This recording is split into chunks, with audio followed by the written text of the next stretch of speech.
இந்த 4 ஆண்டு கால திராவிட முன்னேற்ற கழக ஆட்சியிலே, ஸ்டாலின் அரசுடைய ஆட்சியிலே இன்றைக்கு மக்களை பற்றி துளியும் சிந்தனை இல்லாத ஒரு அரசு, இதை பற்றியும் கவலை இல்லாத ஒரு அரசு, இன்றைக்கு கடன் வாங்கி ஆட்சி நடத்தி கொண்டிருக்கின்ற அரசு. இதுவரை 3,80,000 கோடி ரூபாய் கடன் வாங்கி இருக்கிறது. இந்த ஆண்டுடைய கடனை சேர்த்தால் 5 லட்சம் கடன் ஆயிடும், 5 லட்சம் கோடி கடன் ஆயிடும்.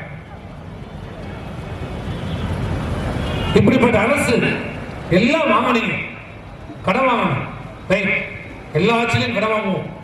ஆனால் வாங்கின கடனை என்ன பண்ண? வளர்ச்சி திட்டங்களுக்கு ஏதாவது பயன்படுத்திருக்கிறீங்களா? பாலம் கட்டினியா, ரோடு போட்டியா, காலை தரலையா, பஸ் வாங்கினியா? என்ன ஊரெல்லாம் கருணாநிதி பேர்ல கட்டடம் கட்டுவது, பேனா சின்னம் வைக்கிறது, அரங்கம் கட்டுறது, சிலை வைக்கிறது, இதை தவிர வேற கேபிட்டல் இன்வெஸ்ட்மெண்ட் என்ன? மூலதன செலவு என்ன? அரசுக்கு சொத்துக்களை உருவாக்கி இருக்கணும்.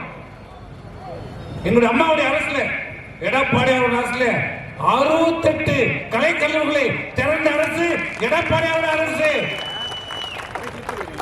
11 மருத்துவக் கல்லூரிகளை திறந்த அரசு எடப்பாடியார் அரசு.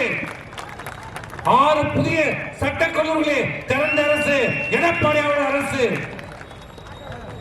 பாலிடெக்னிக் கல்லூரிகளை திறந்த அரசு எடப்பாடியார் அரசு. இப்படி மூலதன நம்ம செய்திருக்கிறோம்.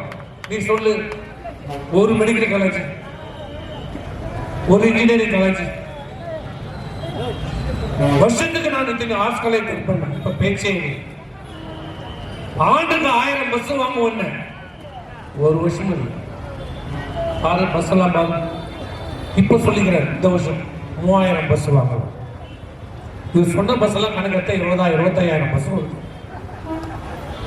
எங்க இருக்கு பஸ்? எங்க? இந்த வருஷம் 3000 பஸ்.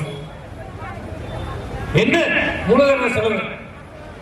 ஒரு மூலதன செலவும் இல்ல.